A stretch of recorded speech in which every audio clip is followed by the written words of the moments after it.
Donc, aujourd'hui, la conférence que je voudrais vous présenter, donc, c'est s'aimer et respecter donc, la liberté de chacun.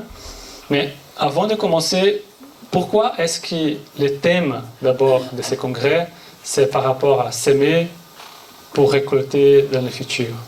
D'où vient cette analogie par rapport à s'aimer? Mais évidemment que si on va regarder l'agriculture, s'aimer, ça veut dire on prend des semences, on va sur un terrain, on va s'aimer, et qu'est-ce que nous attendons? Nous attendons que ça va fructifier, que ça va devenir des arbres, des plantes, qu'on va avoir des fruits, et ainsi de suite. Donc c'est une analogie. Donc c'est quelque chose qui est naturel, c'est dans la nature. Mais il y a aussi une autre raison pourquoi nous utilisons les mots s'aimer et récolter. C'est parce que si nous allons regarder donc, l'évangile de Jésus, il y a une parabole. Donc c'est la parabole de la sémence. Donc c'est une parabole qui a été racontée donc, par Jésus il y a déjà 2000 ans, je dirais. Et c'est toujours utilisé dans le mouvement spirit, mais aussi dans d'autres mouvements religieux et aussi partout. Donc c'est pour ça que beaucoup de gens parlent de s'aimer. Mais je voudrais juste revenir un peu sur ce que Jésus avait dit. Donc selon sa parabole, donc c'est la parabole de la sémence, il mentionne donc un semeur, une personne qui prend des semences pour s'aimer. Et pendant tout le long du chemin, pour pouvoir arriver sur la bonne terre, donc les semences tombent. Elles tombent au long du chemin, la semence va tomber sur des endroits pierreux, la semence va tomber des endroits où il y a beaucoup d'épines, et pour enfin arriver à la bonne terre. Et selon la parabole de Jésus, il va aussi nous expliquer que donc, toutes les semences qui sont tombées au long du chemin ont été tous mangées par les oiseaux. Donc il n'y a rien qui a été fructifié là. Toutes les semences qui ont tombé dans un endroit pierreux, donc ils ont réussi à pousser, ils ont commencé à pousser, commencé à prendre forme, mais c'est la chaleur qui est venue, c'est le soleil, il n'y avait pas de terre, il n'y avait pas de racines, parce que dans la terre, il n'y a pas beaucoup de racines. Et donc, ils sont tous mortes. Toutes les semences qui ont poussé donc, dans les terrains qui avaient des épines, donc ils ont bien poussé, ils avaient beaucoup de racines, mais comme il y avait beaucoup des épines et tout partout, beaucoup de mauvaises herbes, tout a été étouffé et tout aussi a été mort. Et enfin, la bonne semence qui sont tombées dans la bonne terre, évidemment, ils ont bien fructifié, ils ont bien grandi. Et là, selon donc la parabole, ils ont porté des fruits en rang 100 ou 60 ou 30 pour 1. Donc ça veut dire qu'une semence est devenue d'autres semences plus tard. Et donc, mais il faut savoir que Jésus, il a dit ça dans un contexte bien précis. Évidemment, en fait, il parlait du message d'amour, il parlait du message de la fraternité. Et donc, selon alors cette parabole, si on va faire une petite analogie, une réflexion, donc les semences, donc ce sont les enseignements de l'amour, du pardon, et les terrains sommes nous. Donc, nous, toi, Jean-Paul, moi, nous sommes les terrains. Donc l'analogie, c'est donc les semences. Qu'est-ce que cet enseignement va faire en nous? Est-ce que ces semences-là vont pouvoir fructifier?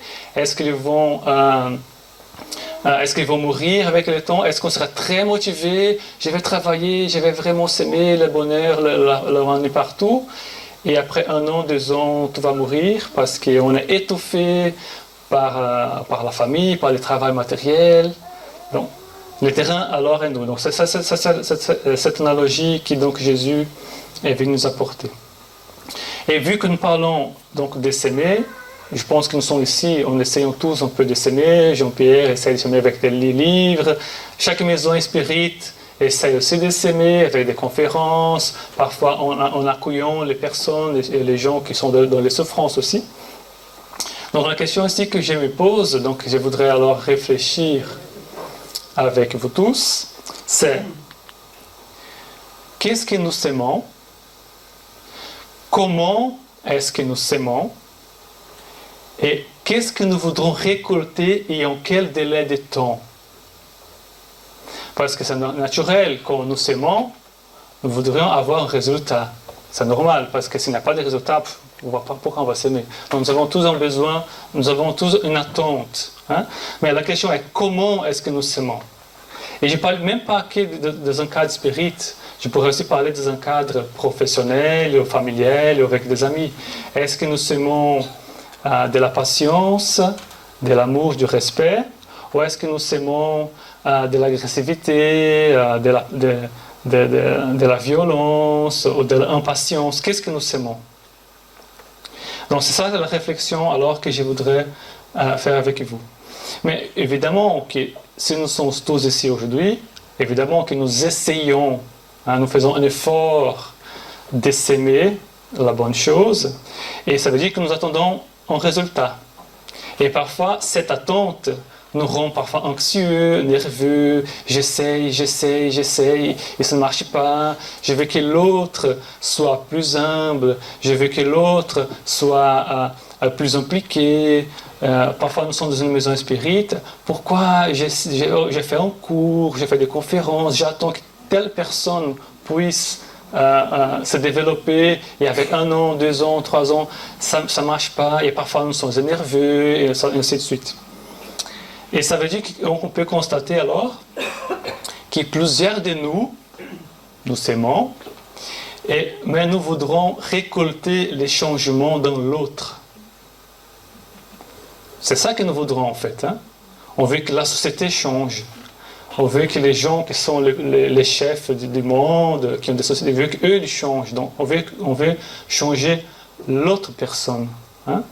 Mais nous, les pauvres, tout petits, on fait de petites conférences, hein? on est en petit centre, on veut que les monde change, on est anxieux. Pourquoi ça ne marche pas? J'essaie, j'ai fait un effort. Mais pour ça, c'est ça un peu la réflexion d'aujourd'hui. Et là, je voudrais alors apporter un exemple. C'est par rapport à un livre que j'ai lu il y a des années, qui malheureusement, pour l'instant, j'espère qu'un jour, il y aura une traduction. C'est ce livre-là.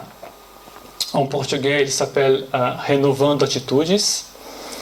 Je ne sais pas si j'ai bien traduit, mais Les renouveaux des attitudes. Donc c'est un livre qui s'aime aussi, donc il essaie de s'aimer aussi. Il essaie d'expliquer aux gens exactement ce que Claudia nous a expliqué, qu'on doit faire notre réforme intérieure, hein, que nous voudrons éduquer nos sentiments, que nous devons essayer de vivre les émotions négatives en essayant de remplacer par des sentiments positifs. Hein. Donc exactement tout ce que Claudia nous a expliqué ce matin, ce livre-là a été vraiment très bien expliqué. Et là, mais en fait, dans l'introduction, parce que vu qu'il parle aussi, il essaie d'apporter les changements dans l'autre, il y a un chapitre, c'est vraiment dans l'introduction, très intéressant. Et je voudrais partager avec vous, parce qu'il y a un rapport avec le thème d'aujourd'hui. J'espère que j'ai bien traduit ce petit texte, mais je vais devoir lire à vous. Hein. Il dit la chose suivante. Nous comprenons que nous serions incohérents si nous censurions un bouton de rose encore fermé, parce qu'il n'était pas encore complètement développé ou ouvert, ou si nous récriminions un rosier pour n'avoir pas donné la même quantité de boutons que le rosier planté à côté et qui a poussé sur le même terrain. En fait, dire aux autres quelles actions ils devraient entreprendre, c'est manquer de respect à leur nature intérieure, à leur propre degré de maturité spirituelle. Donc ici encore une analogie. Hein? Donc on ne va jamais demander, comme il a dit, un rosier, pourquoi tu es rose? Je veux que tu sois jaune ou blanc. Ou pourquoi un rosier à côté a eu 2 ou 3 boutons et par contre l'autre a donné des 20, des trentaines de boutons. Non, nous, on ne fait jamais ça avec les plantes. Mais pourtant, nous faisons toujours ça et tout le temps avec les autres. Mais pourquoi tu es comme si, j'arrête pas de t'expliquer, c'est pas comme ça, et on devient nerveux et anxieux. Hein? Et donc, selon cet auteur-là, il dit que nous devons, de la même façon que nous respectons donc, les plantes, nous devons aussi respecter les autres. Hein? Que nous devons respecter leur maturité, leur niveau intellectuel. Nous ne comprenons pas leur histoire. Nous ne savons pas dans quelle famille elle a été née, quelle éducation elle a suivi, ainsi de suite.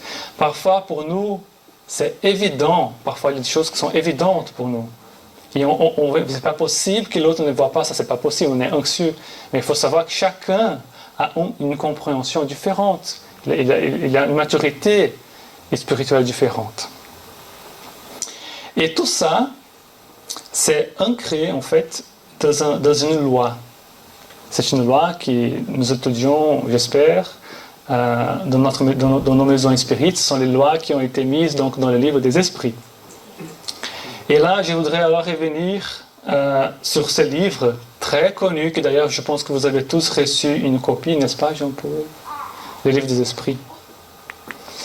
Donc, dans ce livre-là, il est mentionné, aujourd'hui je vais vous parler de cette loi, c'est la loi de liberté, qui est bien expliquée, décrite dans le livre des esprits. Donc, si vous allez bien regarder le livre des esprits, donc lui, il est divisé bien méthodologiquement en quatre livres. Et un des livres s'appelle, il va parler des lois morales. Et dans ces parties du livre-là, on va constater que selon la façon de la spiritualité, on pourrait peut-être couper tous ces lois-là en 10. Et dans une des lois, alors, c'est donc la loi de liberté. Donc ça veut dire que nous sommes tous libres pour penser, pour réfléchir, pour faire des actions, mais évidemment, nous serons alors tous obligés de récolter les résultats de nos propres actions. Mais quand même, dans ce livre-là, il va expliquer des choses qui sont vraiment, incroyablement, très importantes, très intéressantes. Il y a tout à fait un lien très fort avec le thème d'aujourd'hui, donc le thème de notre symposium. Et là, je voudrais alors étudier quelques questions, quelques réponses avec vous. Et vous allez comprendre qu'est-ce que je voudrais passer comme message. Donc, dans cette partie-là des lois de loi de liberté, il y a un morceau qui va parler de la loi de la conscience. Et là, il y a beaucoup de questions et beaucoup de réponses, mais là, je vais prendre juste quelques-unes pour nous aider à réfléchir. Je prends une, par exemple, la 838. Il va dire la chose suivante. Toute croyance est-elle respectable alors même qu'elle sera notoirement fausse? Bon, c'est une question que Allan Kardec pose aux esprits. Je pense que nous constatons dans le monde, il y a beaucoup de gens qui croient des choses qui sont absurdes. Et donc la question, c'est ça. Est-ce que cette croyance-là, qui parfois on constate que c'est absurde, est-ce qu'elle est respectable? Et donc les esprits ont répondu. Toute croyance est respectable quand elle est sincère et qu'elle conduit à la pratique du bien. Les croyances blâmables sont celles qui conduisent au mal. Donc ici, intéressant, c'est que les esprits, ils n'ont pas parlé de la croyance en soi. Ils ont parlé, qu'est-ce que cette croyance amène? Quel est le résultat de cette croyance? Est-ce que cette croyance nous amène à faire une chose bonne pour nous-mêmes et pour la planète et pour les autres, ou elle va nous conduire à faire des choses mauvaises pour les autres? Donc ils disent que si cette croyance-là, elle amène à la pratique du bien, donc oui, elle est respectable. Même si nous, dans notre niveau évolutif, parfois nous ne sommes pas d'accord, ou parce que c'est une autre religion, et ainsi de suite. Mais si n'importe quelle croyance amène au bien, elle est respectable. Prochaine question. Est-on répréhensible de scandaliser dans sa croyance celui qui ne pense pas comme nous? Donc, dans une maison spirite, qu'est-ce que nous aimons? L'amour, la réincarnation, l'existence des esprits. Mais il y a des gens qui ne pensent pas comme nous. Donc, est-ce que nous pouvons scandaliser et dire oui, mais c'est n'importe quoi, ce que tu dis, ce que tu crois, ça n'a aucune de valeur, il faut réfléchir à ce que tu fais. Est-ce qu'on peut les scandaliser dans sa croyance? C'est ça la question qu'il pose ici.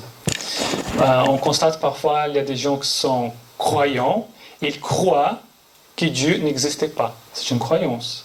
ou ils croient fièrement que la mort s'arrête à la fin du corps physique. C'est aussi une croyance. Donc, est-ce que nous pouvons alors scandaliser ces personnes-là? Oui, c'est n'importe quoi, tu ne peux pas faire. Est-ce qu'on peut les scandaliser? Donc, qu'est-ce que les esprits ont répondu? C'est manquer de charité et porte atteinte à la liberté des pensées. Alors, regarde comme c'est intéressant. Ça veut dire que nous avons la liberté des pensées. Hein? Donc, laisse-moi penser ce que je vais penser. On ne peut pas alors scandaliser les autres selon les esprits. Et ça, c'est le respect. C'est le respect du niveau évolutif de la personne. Donc, c'est le respect de sa croyance. On va aller un peu plus loin. Est-ce porter atteinte à la liberté de conscience que d'apporter des entraves à des croyances de nature à troubler la société? Nous savons qu'il y a des croyances qui amènent au mal. Récemment, dans les médias, il y avait des croyants fanatiques qui vont tuer les autres et qui va faire de mauvaises choses, qui va s'aimer la terreur, la panique, parce qu'il croit, il est dans sa liberté de croire. Donc il croit qu'il est correct. Il fait ça pour Dieu ou pour une spiritualité. Donc, est-ce que nous pouvons porter entrave à ces croyances? On pourrait aller un peu plus loin. On pourrait aller, par exemple, au moment de la Deuxième Guerre mondiale. Il y avait une croyance là-bas aussi. Est-ce que vous vous souvenez de cette croyance? Les gens que nous appelons nazisme, que les gens croyaient que notre race était supérieure à l'autre race et du coup ils vont commencer tous les autres. C'est aussi une croyance. Donc question, est-ce que nous pouvons apporter d'entrave à des croyances de nature à troubler la société? Regardez, c'est vraiment très intéressant.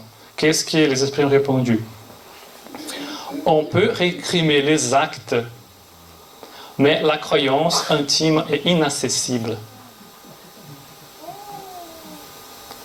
On peut réprimer les actes, on peut enfermer ces gens, on peut prendre tous les fanatiques qui essaient de faire la terreur, mais dans une prison, nous sommes en train de réprimer les actes.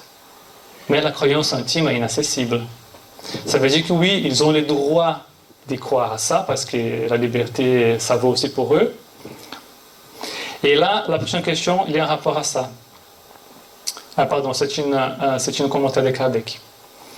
Réprimer les actes extérieurs d'une croyance, quand ces actes portent préjudice quelconque à autrui, ce n'est point porter atteinte à la liberté des consciences, car cette répréhension laisse à la croyance son entière liberté. Donc oui, notre société, elle fait une bonne chose. Elle réprime les actes qui font mal. Ça, c'est tout à fait légitime, correct. C'est normal. Hein? Mais, même on va les emprisonner, ils vont continuer à penser comme ça. Ils vont continuer à croire. Et ils sont dans leur liberté, on peut les laisser croire. Mais qu'il ne peut pas apporter... on dit que notre liberté se termine quand on commence la liberté de l'autre. Donc ça, il faut respecter. Donc ces gens-là qui sont un peu fanatiques, ils peuvent croire ce qu'ils veulent, hein, mais ils ne peuvent pas alors aller au-delà au-delà de sa liberté et commencer à envahir la liberté de l'autre. C'est ça en fait le point ici. On va continuer. Doit-on, par respect pour la liberté des consciences, laisser se propager des doctrines pernicieuses, ou bien peut-on, sans porter atteinte à cette liberté, chercher à ramener dans la voie de la vérité ceux qui sont égarés par des faux principes? Donc, est-ce qu'on peut laisser se propager la croyance du nazisme? Est-ce qu'on peut laisser se propager la croyance du fanatique, du terreur? C'est ça la question qui pose aux esprits. Et les esprits répondu, certainement, on le peut et on le doit. C'est intéressant de dire ça. Hein? Donc oui, on doit entraver la propagation des croyances pernicieuses. Une croyance que nous essayons d'éradiquer, c'est la croyance du matérialisme. Parce qu'il y a des gens qui croient, encore une fois, croyance qui, le monde matériel, c'est comme ça, à la mort, c'est fini. C'est une croyance. Et selon notre compréhension, cette croyance, elle est pernicieuse. Pourquoi? Parce que oui, c'est comme ça, je serai égoïste, je vais faire tout pour mieux, pour moi, pour ma famille. À la fin de vie, je vais m'euthanasier, je vais permettre d'euthanasier les autres, je vais permettre l'avortement, hein, parce que c'est quelqu'un de matérialiste. Donc oui, c'est une croyance pernicieuse. Donc certainement, on les peut et on même les doit. Mais enseigner à l'exemple de Jésus par la douceur et la persuasion et non par la force, c'est que serait pire que la croyance de celui qui l'on voudrait convaincre. Il y a quelque chose qu'il soit permis d'imposer, c'est le bien et la fraternité. Mais nous ne croyons pas que les moyens de les faire admettre soit d'agir avec violence. La conviction ne s'impose pas. Donc si nous voudrons alors s'aimer, expliquer aux autres, nous pouvons le faire. Nous pouvons essayer de vendre notre façon de penser, notre philosophie, nous pouvons le faire, nous faisons d'ailleurs tout le temps. Mais avec amour, avec fraternité, en respectant la maturité spirituelle des autres, en respectant les autres religions, les autres façons de penser.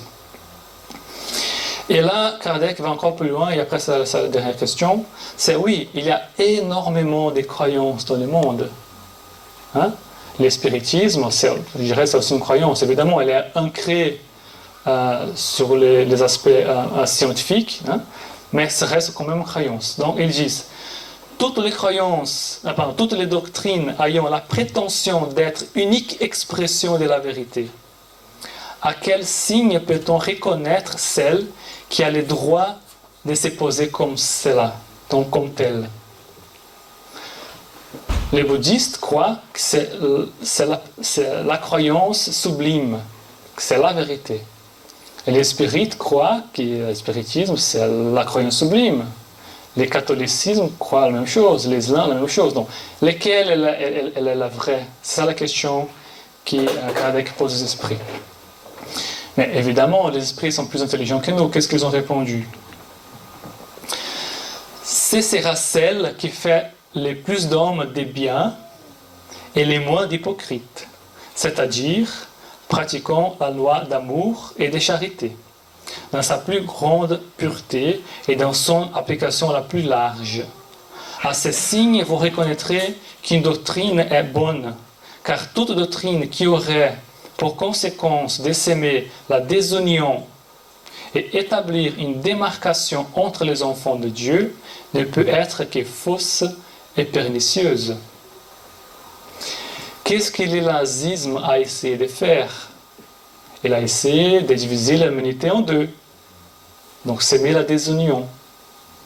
Qu'est-ce que les fanatiques aussi d'une religion que nous connaissons essaient de faire? La même chose. C'est tous les gens qui croient en moi vont aller au paradis, les autres vont en enfer, donc il va aussi créer une démarcation. Donc ce sont des choses fausses.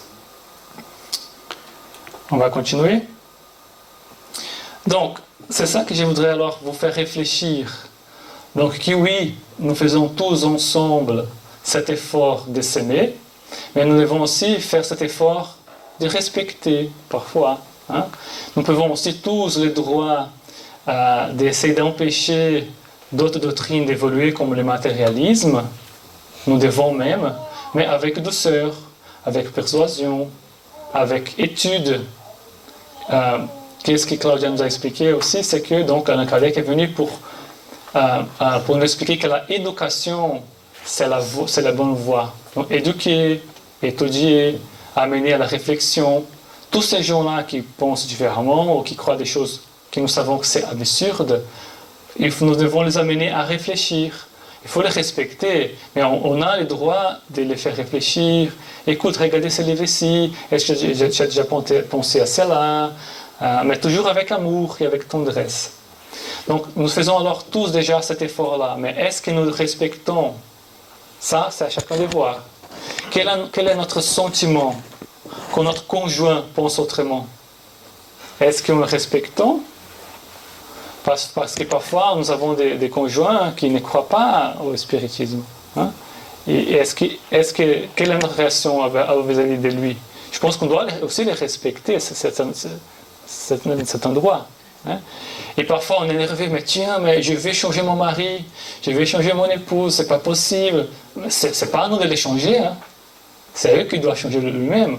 Nous, on doit être humble, on doit donner le bon exemple, et on doit attendre. Comme un bon semeur, n'est-ce pas? On met la semence, on met de l'eau, on met de la nourriture, on attend le soleil, et après on attend. Et on attend. Voilà, c'est chacun qui doit alors qui doit se développer. Évidemment que nous avons un rôle à jouer, hein, mais c'est aussi un rôle de patience et d'attendre. Mais nous s'aimons tous. Tout le temps. Mais à quoi s'attendre comme récolte à long terme et aussi à court terme? Donc là, je voudrais aussi faire cette réflexion. Hein? Mais ici, à long terme, je ne voudrais pas, nous, en tant que spirit, qu'est-ce que nous attendons? Est-ce que nous espérons que toute la planète va devenir spirit? Que tout le monde va croire dans la réincarnation? Que tout le monde va croire du jour au lendemain à l'existence des esprits et de la communication et de ces rôles importants, de l'influence des esprits dans notre vie? Qu'est-ce que nous attendons et à quel délai? Moi, je ne vais pas répondre à cette question. Je vais laisser une autre personne répondre à ma place. C'est plus facile. Hein? Il y a un auteur que je pense que vous le connaissez aussi, qui est très connu. Je pense que tous ces livres sont là derrière nous. Ce n'est pas Allan Kardec. C'est un auteur qui est Charles Lambien. C'est Léon Denis. Hein? Il y a un livre qu'il a écrit qui s'appelle Dans l'invisible. C'est un livre qui parle de la médiumnité. Mais si vous allez regarder en détail ce livre-là, il y a une partie très intéressante qui Léon Denis nous fait réfléchir. Quel est le futur? Nous savons tous, le spiritisme est là, ok, mais quel est le futur de cette croyance? Qu'est-ce qui va se passer dans le futur? Et regardez ici, c'est très intéressant ce qu'il nous raconte. Il dit la chose suivante. Les religions de l'avenir auront pour base la communion des vivants et des morts. L'enseignement mutuel de deux humanités, l'humanité incarnée et l'humanité désincarnée. Malgré les difficultés qui présentent encore la communication avec l'invisible, et il est probable qu'elles s'aplaniront avec l'expérience des temps. On peut voir dès maintenant qu'il y a là une base autrement large que toutes celles où s'appuie l'idée religieuse. Ce sera un des plus grands mérites du spiritisme, de l'avoir procuré au monde. Par là, il y aura préparé, facilité l'unité religieuse et morale. La solidarité qui unit les vivants de la terre à ceux du ciel s'étendra peu à peu à tous les habitants de notre globe. Et tous communiqueront un jour dans une même croyance, dans un même idéal réalisé. Donc ici, selon Léon Denis, ce n'est pas à court terme que toute la planète va penser comme nous. Selon Léon Denis, nous allons préparer le terrain, expliquer que la réincarnation est une réalité, expliquer que le monde spirituel est une réalité, expliquer que la relation entre le monde spirituel et le monde physique est une réalité. Et peu à peu, chaque religion qui existe déjà aujourd'hui, il ne faut pas croire qu'elles vont disparaître, elles ne vont pas disparaître, surtout pas à court terme, mais la tendance c'est qu'elles vont évoluer petit à petit. Ce n'est pas récemment, il y a quelques années, que les papes avaient reconnu l'évolution darwinienne. Je pense qu'au début, le catholicisme disait que non, la planète Terre a été créée en 7 jours, Adam et Ève étaient là, et ainsi de suite, ça c'était le premier homme. Mais ça, c'est une absurdité. Et selon, si j'ai bien compris, le pape avait récemment, il y a quelques années, il a dit oui, la science était correcte, donc l'évolution humaine est tout à fait correcte. Donc il a accepté ça. Donc ça veut dire que petit à petit, toutes les religions, tôt ou tard, elles seront obligées d'accepter les vérités universelles. Donc tôt ou tard, elles vont petit à petit se rejoindre, petit à petit. Mais il ne faut pas rêver qu'elles vont disparaître, parce qu'elles ne vont pas. Donc, juste pour avoir un petit résumé alors de tout ce que nous avons discuté aujourd'hui, c'est que nous devons alors respecter les religions et les croyances, hein, respecter si elles apportent au bien, accepte, pourquoi pas. Respecter à toutes les personnes et toutes leurs croyances. Il y a des gens qui sont matérialistes, mais qui font beaucoup plus que nous, pour les autres, et pour la société, et pour l'écologie, et pour sa famille, beaucoup plus que nous. Donc pourquoi pas les respecter, il fait une bonne chose. Laissons de côté l'inquiétude et l'anxiété de vouloir voir les résultats dans les autres. Ces résultats ne nous appartiennent pas, ils appartiennent à l'autre. Donc faisons notre travail de s'aimer, d'éduquer, mais sans avoir cette anxiété, je voudrais voir le monde changer avant ma désincarnation. Ça ne va pas se faire, il faut patienter. Donc s'aimons avec tendresse et amour, surtout avec nos exemples. C'est très beau de parler des mauvaises, de donner de belles conférences, de dire de belles paroles, mais c'est l'exemple qui apporte plus des résultats. Et récoltons dès aujourd'hui la joie. Si nous sommes contents de ce que nous faisons, de ce que nous s'aimons, pourquoi attendre des siècles, je sais pas, des décennies, pour récolter, nous pouvons déjà récolter aujourd'hui les bénéfices de ce que nous s'aimons. Si nous sommes en paix avec notre conscience, si nous savons que nous faisons tout ce qu'on pouvait déjà le faire pour les autres et pour les biens, nous pouvons déjà vivre maintenant cette joie. Donc oui, nous pouvons récolter maintenant déjà on n'a pas besoin d'attendre. Donc heureux de s'aimer la paix et l'harmonie. Je vois beaucoup de gens qui s'énervent. Oui, mais j'ai travaillé 1 an dans ce centre, 2 ans, 3 ans, 5 ans, 10 ans, 40 ans. Je ne vois pas de résultats, il n'y a rien qui avance. Je suis énervé, je suis anxieux. Il faut penser autrement. Il faut dire, j'ai fait tout ce que j'ai pu faire, je suis content de l'avoir fait. Il faut vivre maintenant la joie. Il ne faut pas attendre.